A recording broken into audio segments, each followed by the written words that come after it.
หยดย้อยงามสาวชาวไร่อ้อยอ้อยเอ่ยพี่คอยหวังเธอให้ทานอ้อยในดินแดนดงนี้คงไม่หวา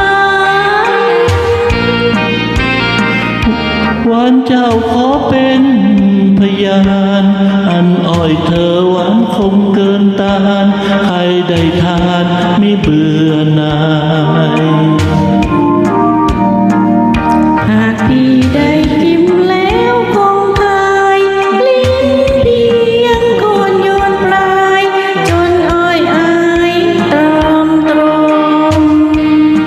ชิมจนปลายยังไม่ไหวหวานในอารมณ์หวา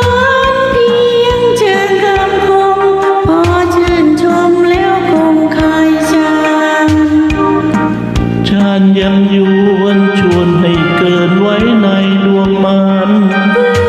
จนใจรำคาญคงต้องการทิ้งชานไปพราน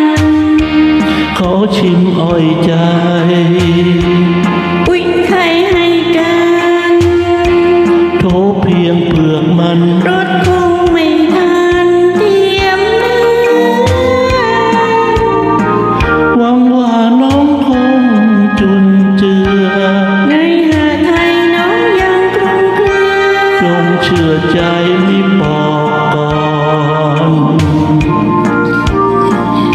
แต่พี่ชื่นใจแล้วคงจรพื้นดินใจอาวรณ์ชิมอ้อยดอน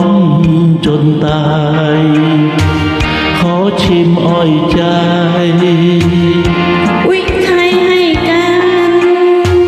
โทเพียงเปลือกมันรสคงไม่ทันเทียมเนื้อหวังว่าน้องคงจุนเจือในหาไทยน้องยังคลุมเครือจงเชื่อใจมิบอกก่อนแต่พี่ชื่นใจแล้วคงจรพื้นดินใจอาวรณ์ชิมอ้อยดอนจนตาย